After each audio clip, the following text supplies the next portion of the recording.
मध्य प्रदेश की जनता, मध्य प्रदेश का किसान, मध्य प्रदेश का नौजवान जिस प्रकार से प्रताड़ित हुआ, किसान तो डिफॉल्टर हो गए थे। उनके वचन पत्र की घोषणा के कारण से एक घोषणा नहीं पूरी की, लेकिन भारतीय जनता पार्टी की सरकार ने 2200 करोड़ रुपए जमा करके मध्य प्रदेश के किसानों को डिफॉल्टर से नॉन डिफॉल्टर।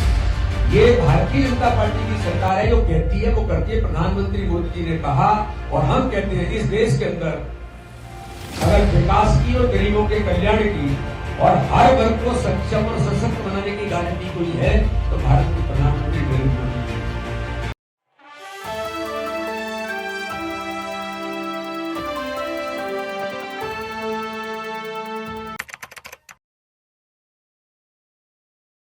वचन पत्रों के कारण से मध्य प्रदेश की जनता, मध्य प्रदेश का किसान, मध्य प्रदेश का नौजवान जिस प्रकार से प्रताड़ित हुआ, किसान तो डिफॉल्टर हो गए थे। उनके वचन पत्र की घोषणा के कारण से एक घोषणा नहीं पूरी की, लेकिन भारतीय जनता पार्टी की सरकार ने 2200 करोड़ रुपए जमा करके मध्य प्रदेश के किसानों को डिफॉल्टर से नॉन डिफॉल्टर बनाया।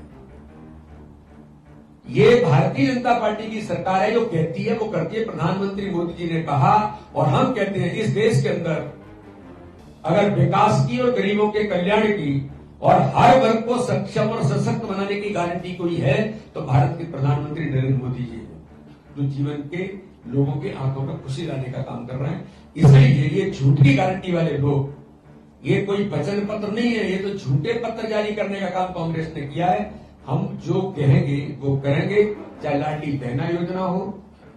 अब कभी कांग्रेस कहती है लाडली बहना योजना हमको देख करके बीजेपी की सरकार लेकर के आई।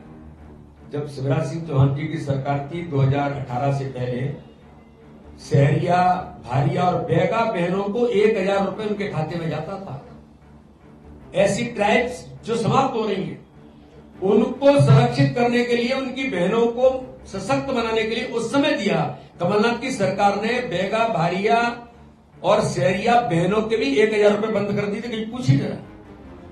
तो भारतीय जनता पार्टी केवल मात्र इसके लिए नहीं कि चुनावी कोई जुमला है, भारतीय जनता पार्टी लोगों के लिए जो कहती है वो करती है।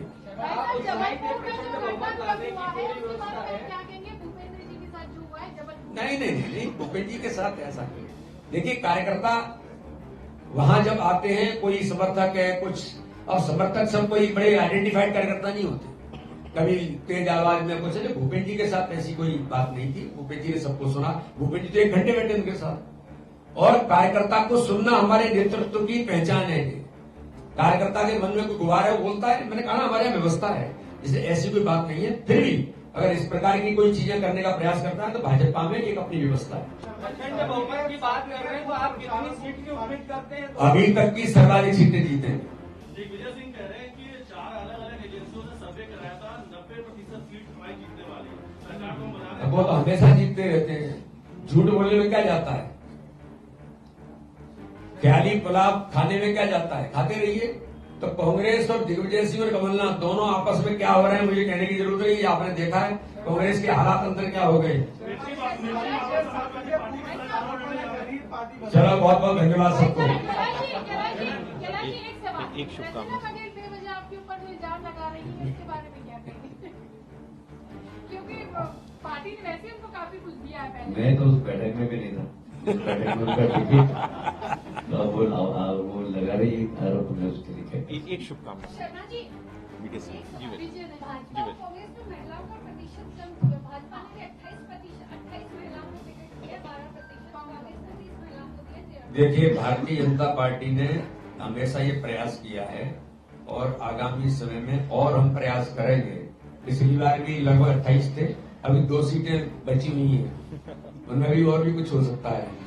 तो इसलिए भाजपा के प्रयास हैं और इस दिशा में आगामी समय में भारतीय जनता पार्टी के प्रधानमंत्री मोदी जी को मैं तो धन्यवाद करता हूं कि देश के अंदर महिला आरक्षण बिल लोकसभा, राज्यसभा के अंदर लेकर के जो आए विधानसभाओं के अंदर, ये भारत के राजनीतिक इतिहास में अगर कोई कर सकता है तो प्रधानमंत्री मोदी जी ही कर सकते हैं। तो महिला सशक्तिकरण अगर एक्चुअली कहीं अगर किसी ने किया है तो भारत के प्रधानमंत्री नरेंद्र मोदी जी ने किया है। मैं सबको बहुत बहुत बधाई देता हूं।